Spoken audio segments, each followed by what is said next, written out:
Są takie historie, które zaczynają się nie od zwycięstwa, ale od straty. Wyobraź sobie hodowcę, który otwiera drzwi gołębnika i nagle widzi, że znika wszystko, nad czym pracował przez ostatnie lata. Nie jedna para, nie kilka młodych, wszystko. Cała hodowla, cała nadzieja. Rok 1918. Europa jest zmęczona wojną. W belgijskim Ronze, w domu rodziny Delbar, gołębie nie są zwykłymi ptakami. To dorobek życia. To wynik obserwacji, prób, porażek i zwycięstw. To ptaki, które miały wracać z daleka, przez wiatr, deszcz, upał i zmęczenie. I wtedy przyjeżdżają Niemcy. Zabierają gołębie. Dla zwykłego człowieka to może brzmieć jak drobiazg.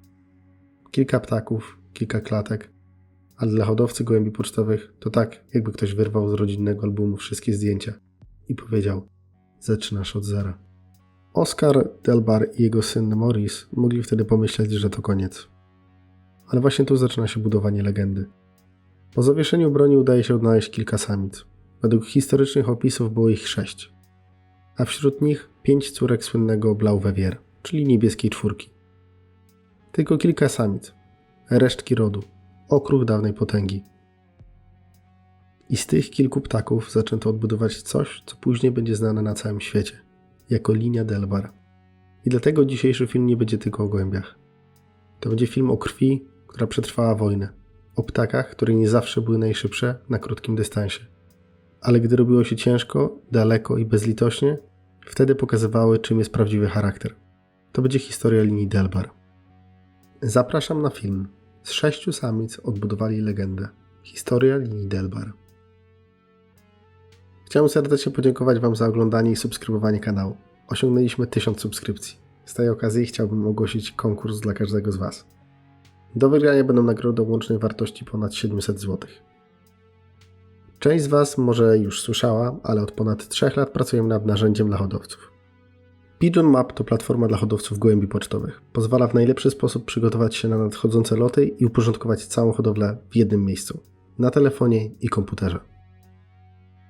W aplikacji tworzycie loty, analizujecie pogodę do 5 dni w przód, możecie prowadzić pełną ewidencję, tworzycie rodowody z wielu szablonów i wiele więcej. W najbliższym czasie ruszamy z wielkimi nowościami. Stwierdziłem, że to idealny moment, żeby zorganizować dla Was konkurs. Do wygrania są 3 subskrypcje Pro do aplikacji Pigeon Map na 12 miesięcy każda. Koszt jednej takiej subskrypcji to 250 zł. Co należy zrobić, żeby wygrać? Napisz komentarz pod tym filmem, w którym opiszesz, do czego użyjesz Pigeon Map. Opisz w kilku słowach coś o sobie, o swojej hodowli, o swoich wynikach, o swoich początkach. My wybierzemy spośród Was 3 osoby, których opis i historia najbardziej nam się spodoba. Ogłoszenie wyników konkursu pojawi się 45 dni od daty publikacji tego materiału. Nie przedłużając, zaczynajmy. Ronse, Belgia. Miasto położone w regionie, gdzie gołębie pocztowe od dawna były czymś więcej niż hobby. Tam w rodzinie Delbarów sport gołębiarski przechodził z pokolenia na pokolenie. Najpierw Oscar Delbar, potem jego syn Maurice, a później także Mick, syn Maurice'a, który od około lat 60. pomagał ojcu i kontynuował rodzinne nazwisko w świecie gołębi pocztowych. W tej historii ważne jest jedno. Delbar to nie był przypadkowy szczep. To nie była moda jednego sezonu. To była rodzina gołębi budowana przez dziesięciolecia. Selekcja oparta na długim dystansie, sile, odporności i zdolności powrotu wtedy, gdy trasa przestawała być łatwa. Maurice Delbar zaczął przygodę z gołębiami bardzo młodo, podobno już jako 10-letni chłopak, idąc śladami ojca. Rodzina prowadziła zakład związany z farbowaniem tkanin, a nad nim powstały pierwsze gołębniki. Delbarowie żyli w epoce, kiedy hodowca nie miał elektroniki, chipów, systemów GPS i natychmiastowych powiadomień. Miał oko, miał rękę, miał zegar, no i co najważniejsze, miał cierpliwość.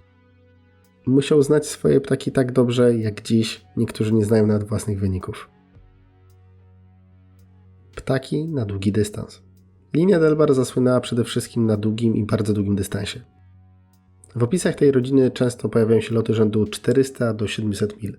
Dla nas to liczby, ale wyobraźmy sobie ptaka, który musi wrócić z odległości kilkuset kilometrów, czasem ponad 1000, przez obcy teren, zmienne wiatry, upał, burze, drapieżniki i zmęczenie.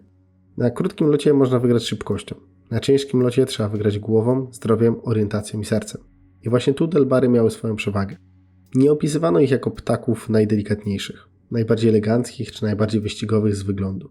Stare opisy mówią o nich raczej jak o mocnych, spokojnych, czasem wręcz surowych ptakach. Nie zawsze perfekcyjna sylwetka, nie zawsze delikatna aerodynamika, ale za to siła, mięśnie, oczy, nerwy, wytrzymałość. Jeden z historycznych opisów Maurice'a Delbara mówi o jego gołębiach niemal jako o lokomotywach. Ptaki, które kiedy już wejdą w lot, potrafią ciągnąć dalej i dalej, aż inni zaczną słabnąć. To nie jest obraz sprintera, który błyska przez minutę. To obraz maratończyka, który nie pęka, gdy robi się naprawdę trudno. I właśnie dlatego ta linia tak działa na wyobraźnię. Bo każdy hodowca zna ten moment. Kosze pojechały, pogoda jest niepewna, na początku wszyscy żartują, rozmawiają, patrzą w telefony, potem mija czas, ptaki nie wracają. Na twarzy zaczyna się napięcie, jedni mówią, że wiatr był zły, inni, że wypuszczone były za późno, jeszcze inni milczą. A wtedy gdzieś wysoko pojawia się punkt. Najpierw nie wiadomo, czy to twój, potem serce przyspiesza, ptak robi koło, schodzi niżej, siada na dachu i nagle wszystko, co było teorią, rodowodem i opowieścią, staje się żywe. Złote lata Maurice'a Delbara. W latach 30. Maurice Delbar był jednym z najważniejszych nazwisk w europejskim sporcie gołębiarskim. Źródła opisują, że w okresie od około 1935 do 1940 roku jego gołębie dominowały w ciężkich lotach, zwłaszcza na trasach związanych z Pirenejami. To bardzo ważne, bo loty pirenejskie nie były spacerem. To były sprawdziany dla gołębi o naprawdę mocnym charakterze. Nie chodziło tylko o prędkość, chodziło o zdolność przetrwania i powrotu. W 1935 roku z Dax Delbar miał pokazać wynik, który do dziś robi wrażenie. Przy 4 włożonych gołębiach zdobył bardzo wysokie miejsca krajowe. 2., 7., 11 i 13. Pomyślmy o tym przez chwilę. 4 gołębie w koszu, 4 gołębie na szpicy wyników. To nie przypadek jednej wyjątkowej sztuki, to siła rodziny. Na Angoulême w locie interprowincjonalnym miał zająć 1., 2. i 3. miejsce. I według opisu były to jedyne ptaki, które w tym dniu przebiły się do domu. Upał, wiatr w dziób, ciężkie warunki. A Delbary wracają. W 1937 roku pojawia się kolejny legendarny obraz. Narbonne. Maurice Delbar wkłada 6 gołębi. W wynikach pojawiają się miejsca 1., 2., 4., 5., 9. i 18. 6 ptaków, wszystkie wysoko. W dodatku były ze sobą spokrewnione. Bracia i półbracia. To pokazuje, że Delbar nie miał jednego szczęśliwego ptaka. On miał rodzinę. A w 1938 roku Saint Vincent kolejne potężne wyniki. 1., 3., 5., 13. i 14. miejsce krajowe w Entente, Belgę. To są wyniki, które tworzą legendę. Nie jeden błysk, ale seria. Nie przypadek, ale system. Czym jest prawdziwa linia? W hodowli gołębi pocztowych słowo linia bywa nadużywane. Czasem ktoś powie linia, bo w rodowodzie raz pojawiło się znane nazwisko, ale prawdziwa linia to coś więcej. To powtarzalność. To cecha, która wraca w dzieciach, wnukach i prawnukach. To moment, kiedy hodowca bierze młodego do ręki i mówi: on ma to samo spojrzenie, ten sam spokój, ten sam mięsień, tą samą głowę. W Delbarach najważniejsze było to, że dawały powtarzalność na ciężkich dystansach. Nie były budowane po to, by zachwycać na pokazie, były budowane po to, żeby wracać. I jednym z najbardziej znanych ptaków związanych z tą historią był Little Czekur. W niektórych opisach łączony z nazwą Kleine Lichte. Urodzony w 1932 roku, stał się symbolem siły Delbara. Przypisuje mu się 2 pierwsze miejsca krajowe Saint Vincent oraz kolejne wysokie miejsca, w tym 2., 3., 4. i 10. Taki gołąb nie jest tylko lotnikiem. On staje się fundamentem opowieści. Bo Little Czekur to przykład tego, co hodowcy najbardziej cenią. Ptaka, który nie tylko sam wygrywa, ale jeszcze zostawia po sobie ślad. Dobry lotnik daje radość przez jeden sezon. Dobry rozpłodowiec potrafi zmienić gołębnik na lata. Delbar Grizzlies. Wokół Delbarów pojawia się też ciekawy wątek tzw. grizzly, czyli gołębi o charakterystycznym pstrym lub szpakowatym ubarwieniu. Źródła mówią o Golden Grizzlies Delbara. Po II wojnie światowej potomkowie tych ptaków mieli wpływać na hodowlę w Belgii i Niemczech. To ważne, bo wielu ludzi kojarzy Delbara właśnie nie tylko z wynikami, ale też z pewnym typem ptaka. Mocnym, często nakrapianym, pułowym, szpakowatym, rozpoznawalnym w ręce i w gołębniku. Oczywiście trzeba powiedzieć jasno, kolor nie wygrywa lotu. Nie wygrywa ani niebieski, ani nakrapiany, ani pstry. Wygrywa zdrowie, orientacja, przygotowanie, charakter i mądra selekcja. Ale w świecie hodowlanym kolor czasem staje się znakiem pamięci. Widzisz ptaka i od razu przypomina ci się stara rodzina, stary rodowód, stary gołębnik, opowieści sprzed lat. Krew, która szła dalej. Delbar był też linią, która dobrze łączyła się z innymi rodzinami. I to jest bardzo ciekawy fakt. Niektóre szczepy są mocne same w sobie, ale trudne w krzyżowaniu. Inne dają błysk w pierwszym pokoleniu, ale potem szybko gasną. Delbar miał opinię rodziny, która potrafiła wynosić do krzyżówek wytrzymałość, siłę i długodystansowy charakter. W historii tej linii pojawia się m.in. krew Depreterów lub Petertów z Putte, około Machne. Po wojennych stratach samice ocalałe z dawnej rodziny Delbara były łączone właśnie z tą krwią. Później pojawiały się też inne domieszki i połączenia. Delbar nie był zamknięty w szklanej gablocie. To była linia żywa, testowana, poprawiana, sprawdzana w koszu. W hodowli jest to bardzo ważna lekcja. Czystość rodowodu może być piękna na papierze, ale kosz nie czyta papieru. Kosz pyta tylko, czy wrócisz. Maurice Delbar rozumiał to bardzo dobrze. Jego ptaki były mocno selekcjonowane. Ale jednocześnie potrafił korzystać z tego, co mogło wzmocnić jego rodzinę. Dlatego Delbar później pojawia się w tle innych wielkich linii. Historyczne opisy łączą krew Delbara m.in. z rozwojem rodziny Jana Ardena, która sama stała się potęgą długiego dystansu. To znaczy, że Delbar nie był tylko jedną zamkniętą historią z Belgii. To była krew, która poszła dalej, do Holandii, do Niemiec, do innych mistrzów, do innych gojemników. Czasem pod własnym nazwiskiem, czasem ukryta kilka pokoleń w rodowodzie. I to jest jeden z sekretów wielkich linii. Nawet kiedy nazwisko schodzi z pierwszego planu, wpływ zostaje. Linia Delbar w Polsce. Teraz przenieśmy tę historię do Polski, bo może ktoś zapytać. Dobrze, Belgia, Ronze, Maurice Delbar, lata 30., Barcelona, Saint Vincent, Narbonne, ale co to ma wspólnego z polskim hodowcą? Ma więcej niż się wydaje. W Polsce linia Delbar nigdy nie była tak masową modą jak niektóre współczesne nazwiska, które co chwila pojawiają się na aukcjach, w reklamach i na filmach. Delbar w Polsce funkcjonuje trochę inaczej. Bardziej jak stara krew. Jak coś, czego szuka się nie dla nazwy, ale dla cechy. W polskich opisach hodowlanych Delbar pojawia się jako linia długiego i bardzo długiego dystansu. Można znaleźć wzmianki o gołębiach Delbar, Delbar Prange, Delbar w krzyżówkach, a także ptaki sprzedawane z oznaczeniem linia Delbar na portalach aukcyjnych. Pojawiają się gołębie opisywane jako pochodzące z linii Delbar. Czasem łączone z innymi rodzinami Jansen, Prange, Kopman, Mentel, Podkowa, Stichbout czy Jan Arden. I to bardzo dobrze pokazuje, jak ta krew funkcjonuje dzisiaj. Nie zawsze jako czysty szczep, częściej jako narzędzie. Jako dodatek do gojemnika, który ma wnieść odporność, spokój, siłę i zdolność radzenia sobie z trudniejszym lotem. W Polsce mamy warunki, które potrafią mocno zweryfikować gołębia. Loty z zachodu, zmienne wiatry, upały, burze, trudne końcówki sezonu. W takich sytuacjach hodowcy często przypominają sobie o starych rodzinach. O tych, które może nie robią największego szumu na papierze, ale kiedy przyjdzie ciężki dzień, potrafią zameldować się w gojemniku. I tu Delbar ma swoje miejsce. Gdybym miał opowiedzieć tę linię jednym zdaniem, powiedziałbym tak. Delbar to nie opowieść o gołębiu, który zawsze wraca pierwszy. To opowieść o gołębiu, który wraca wtedy, kiedy wielu już przestaje wierzyć. Mit nazwiska. Warto też powiedzieć o jednym micie. Nie każdy gołąb z napisem Delbar jest cudowny. Nie każdy ptak z tą krwią będzie mistrzem. Sama nazwa nie leci. Rodowód nie macha skrzydłami. W każdej linii są ptaki wybitne, przeciętne i słabe. Dlatego prawdziwy hodowca nie powinien pytać tylko, czy to Delbar. Powinien pytać, po czym konkretnie, z jakiego gołębnika, jakie były wyniki, na jakim dystansie, w jakich warunkach, czy potomstwo powtarza cechy, czy rodzina daje konkursy, czy daje zdrowie, czy daje charakter.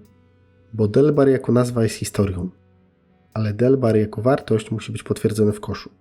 I to jest kolejna świetna oś tej opowieści. Legenda kontra rzeczywistość. Możemy mieć piękny rodowód, stare nazwisko, powieści o Belgii, wojnie, wielkich lotach, ale na końcu i tak zostaje nam ten sam moment. Wypuszczenie gołębi i czekanie. Kosz jest największym sędzią.